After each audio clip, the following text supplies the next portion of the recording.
Not bad यार। इस suit boot में तो खूब जच रहा है नाहर। एक आधी लड़की तो पटी जाएगी आज।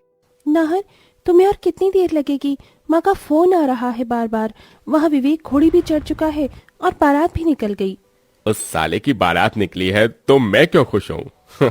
मेरे पल्ले तो ये काली भैंस बन गई। नाहर को अपनी पत्नी कुछ खास पसंद नहीं थी, क्योंकि शीतल थोड़ी सांवली थी और सादगी में रहती थी। इसीलिए ना तो नाहर अपनी बीवी से खुश था और ना ही उस पर खास ध्यान देता था। लड़कियों से फ्लर्ट करना उसके स्वभाव में था। थोड़ी देर में दोनों बैंकेट हॉल में पहुंच जाते हैं, जहां स्टेज पर विवेक और उसकी बगल में शारदा देवी की नई नवेली बहू रसिका दुल्हन के जोड़े में खड़ी थी। उसे देखकर जैसे नाहर का मुंह खुला का खुला ही रह गया। शीतल, दामाद जी, आप दोनों ने कितनी देर लगा दी आने में, अभी अभी फेरे पड़े हैं। रसिका की खूबसूरती देखते ही नाहर की नीयत डोल गई। क्या दूध सा गोरा तन बदन है। इतनी खूबसूरत बीवी इस साले को ही मिलनी थी। किसी ने ठीक ही कहा है, मीठे फल कीड़े ही खाते हैं। अपने पति को इस तरह से अपनी भाभी को देखते हुए शीतल का चेहरा मुरझा सा गया। उसने कड़वे लहजे में कहा, नाहर, भूलो मत, वो मेरी भाभी है, मेरी और तुम्हारी भी। अब खोना बंद करो। अरे ठीक है, पर तुम इतना जल क्यों रही हो? तभी दोनों स्टेज पर आते हैं और नाहर फट से फूलों का गुलदस्ता देते हुए बोला, बहुत बहुत बधाई हो भाभी जी, ये लीजिए।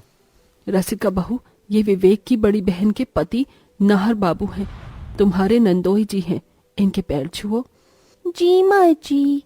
जैसे ही रसिका नाहर के पैर छूने के लिए आगे बढ़ती है, वो हाथ बढ़ाकर बोलता है, अरे रहने दो रसिका, इसकी जरूरत नहीं। वैसे भी मैं विवेक से उम्र में कुछ खास बड़ा नहीं, और मैं तो उसको मुंह दिखाई में मिला हूँ। आजकल मॉडर्न जमाना है, चलो हाथ मिलाते हैं ऐसे। ये कहते हुए नाहर ने हाथ आगे बढ़ा दिया। तभी रसिका ने भी मुस्कुराकर हाथ मिलाते हुए एकटक अपने ननंद की ओर देखकर कहा, जीजा जी, आप तो बड़ी मजाकिया किस्म के हैं। शीतल दीदी, यू आर सो लकी जो आपको नंदोई जी जैसे पति मिले हैं। थोड़ी देर में पूरा परिवार नई बहू के साथ घर आ जाता है। तभी शीतल जाने की बात छेड़ती है, माँ, अब हमें चलना चाहिए। अरे दीदी, आप अभी तो आई हैं, एक दो दिन ठहर जाइए।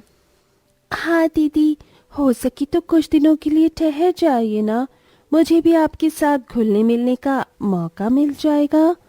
तभी शीतल का पति भी रुकने पर जोर कसता है।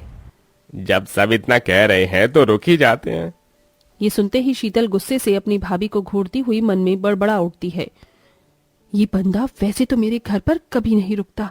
भाभी ने एक बार क्या कहा, ये फट से रुक गया। कहीं दाल में कुछ काला तो नहीं। शीतल के मन में अपने पति और भाभी को लेकर शक चलने लगा। पर अगले दिन नाहर और शीतल को लौटना पड़ गया। पर नाहर की जुबान पर शीतल की भाभी रसिका का ही नाम रह गया। शीतल, तुम्हारी भाभी ने नाश्ते में क्या मस्त पराठा बनाया था, एकदम अपनी ही तरह। अपनी भाभी की तारीफें सुनकर शीतल दांत पीस कर डबडबाई आंखों से कहती है, नाहर, मैं देख रही हूँ जब से हम आए हैं तुम्हारे मुंह पर मेरी भाभी का ही नाम है। कहीं तुम दोनों का कोई अफेयर तो नहीं चल रहा ना? सच सच बताओ। तुम्हारे दिमाग में बस गोबर भरा है, मुझे ऑफिस के लिए देर हो रही है। ये कहते हुए नाहर शीतल से अपना दामन छुड़ा कर चला जाता है और ऑफिस न जाकर सीधे अपने ससुराल रसिका के पास आता है। अरे दामाद जी, आप यहाँ? प्रणाम सासू माँ। रसिका बहू, दामाद जी आए हैं, चाय नाश्ता लेकर आओ। तभी रसिका गुलाबी रंग की एक साड़ी पहने हुई सजी धजी हुई चाय नाश्ता लेकर आई। बहू, दामाद जी की अच्छे से खातिर भाव कर देना, मैं जरा कमरे में जा रही हूँ। बैठो ना रसिका, दिल रखने के लिए एक प्याली चाय हमारे साथ पी लो। दोनों नंदोई भाभी गप्पे लड़ाने लगे। तभी नाहर ठरकी पना दिखाते हुए अपना हाथ रसिका के हाथ पर रखते हुए बोला, रसिका, वैसे तो तुम मुझे जीजा जी कहती हो, इस नाते तुम मेरी साली हुई है ना, और साली तो आधी घरवाली होती है। आप भी ना जीजा जी, बड़ी मजाकिया है। रसिका ने मुस्कुराकर बात को टाल दिया। तभी उसने देखा कि उसकी ननंद शीतल उसके सामने कंधे पर पर्स टांगे खड़ी थी। अरे दीदी, आप कब आई? मैंने देखा ही नहीं। देखती कैसे भाभी, तुम तो हंस हंस कर मेरे पति से बातें जो कर रही थी। लगता है मेरे भाई विवेक से ज्यादा मेरे पति आपको ज्यादा भा गए हैं। ये सुनकर विवेक कहता है, दीदी आप कहना क्या चाहती हो? वही जो तू आंखें होते हुए भी देख नहीं पा रहा विवेक। और तुम घर चलो। अपने लिए अपनी ननंद का कड़वा बर्ताव देखकर रसिका को बहुत बुरा लगता है और दोनों ननंद भाभी के रिश्ते में खटास पड़ जाती है। एक रात ऐसे ही शीतल चिंता में डूबी हुई थी। हो न हो 100% रसिका भाभी और मेरे इस ठरकी पति का चक्कर चल रहा है। ये बंदा कल सुबह कोई ना कोई हरकत तो करेगा ही। सोचते सोचते शीतल सो गई। सुबह उठते ही उसने पाया कि उसकी भाभी और पति शीशे के सामने बाहों में बाहें डाले खड़े थे और नाहर उसकी बालों में उंगलियां फिराते हुए बोला, सच्ची रसिका, जो बात तुम में है वो तुम्हारी बॉडम ननंद में कहाँ है? आप भी कुछ कम थोड़े ही हैं जी जा जी। इतने के बाद शीतल की आंख खुल गई और क्षण से उसका सपना टूट गया। उसने गहरी सांस भरते हुए कहा, ओह सपना था। तभी उसकी माँ का फोन आया। उसने बधाई देते हुए कहा, शादी की सालगिरह की ढेरों बधाई हो बेटी, अच्छे से तैयार हो जाना, हम शाम को आ रहे हैं। पूरा परिवार सज धज कर शाम को सालगिरह में पहुंचता है, जहां रसिका एक लाल रंग की हॉट सी साड़ी पहने मेकअप किए हुए किसी बला सी खूबसूरत दिख रही थी। उसके आगे शीतल भी फीकी पड़ गई, तो वहीं दूसरी ओर शीतल की भाभी को देख नाहर के चेहरे पर मुस्कान आ गई। शादी की सालगिरह की बहुत बहुत बधाई हो शीतल दीदी और नाहर जीजा जी। क्या बात है जीजा जी, आप तो आज बड़े जज रहे हैं। तुम भी इस साड़ी में कहर डाल रही हो। काश कि ये मेरी बीवी होती।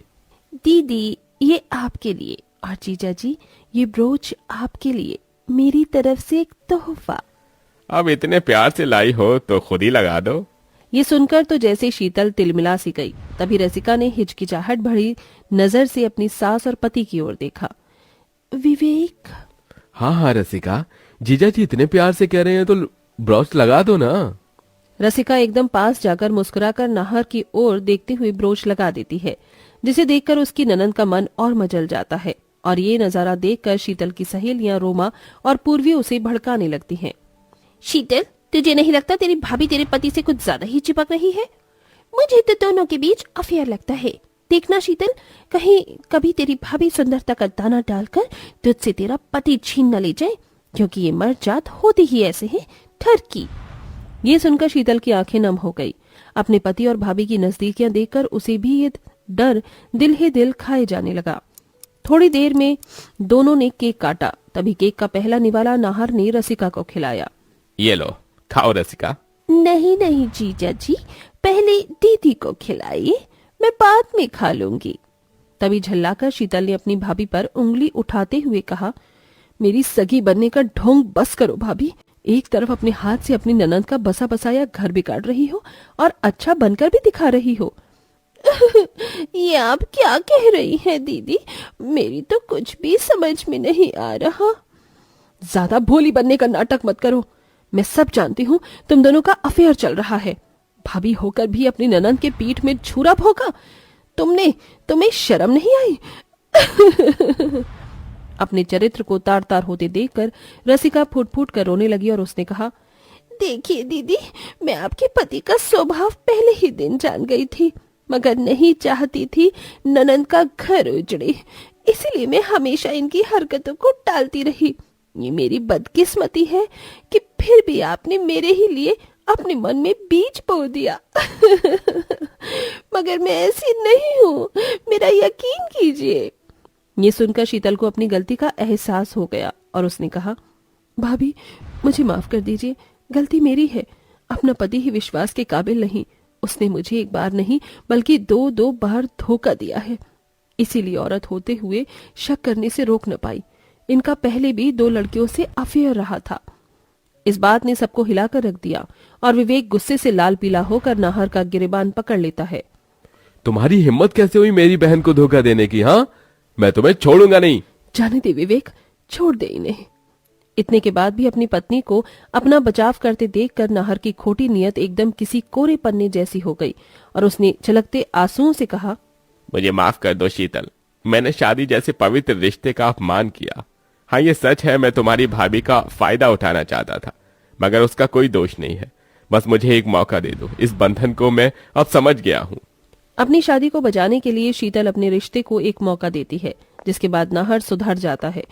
तो वहीं दोनों ननंद भाभी अपनी शादीशुदा जिंदगी में खुशहाल रहने लगती हैं।